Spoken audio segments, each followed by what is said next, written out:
Welcome back, everybody. In this lecture, we're just going to have a quick look at generally what kind of questions you can typically receive in writing task 1 of IELTS. So, let's first of all have a look at some key points about task 1.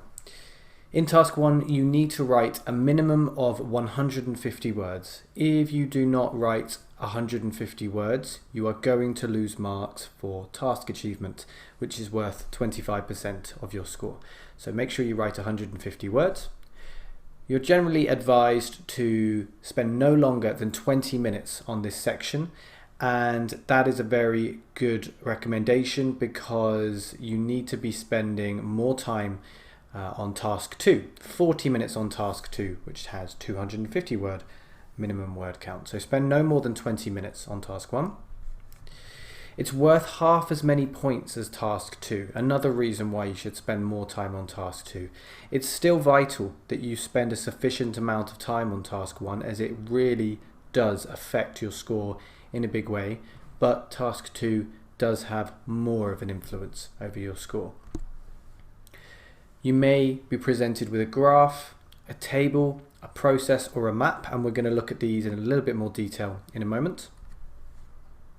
Sometimes they give you multiple graphs, multiple processes, multiple maps. These are possible, and you have to look at both of these diagrams, processes, graphs, tables in comparison to one another.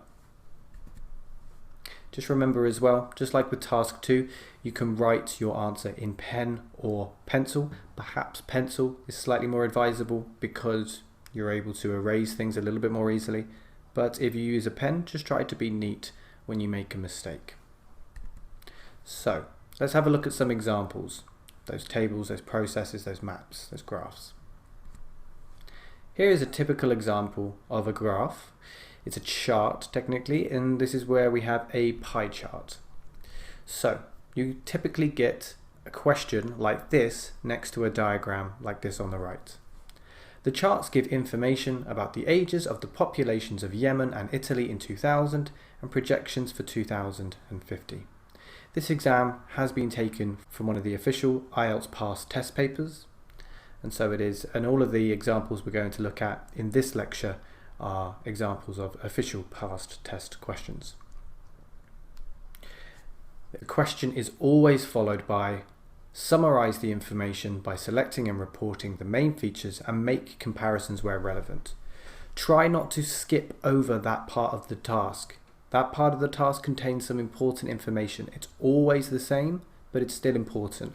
We'll be talking about that in future lectures. And as mentioned previously, write at least 150 words. Here's an example of a table. The table below gives information about the underground railway systems in 6 cities. Same again, summarize the information by selecting and reporting the main features and make comparisons where relevant. Write at least 150 words. Basically, a table is just another way of organizing data. Some people struggle with tables, but we will look at how to talk about those over the duration of this course. Here's an example of a map task. The 2 maps show an island before and after the construction of some tourist facilities. As always, summarize the information by selecting and reporting the main features and make comparisons where relevant. Write at least 150 words.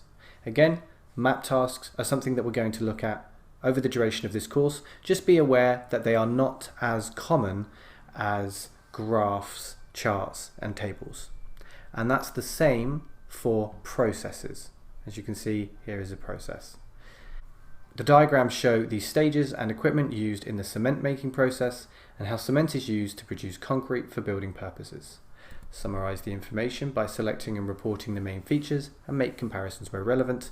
Again, write 150 words. So those are the typical kind of tasks you can expect to see in task 1. So as long as you're aware that you will only ever get a table, a graph, a chart, a process or a map, you don't have to worry about anything else. Those are the types of tasks that you can be presented with in task 1, and we are going to be looking at each of these tasks over the duration of this course.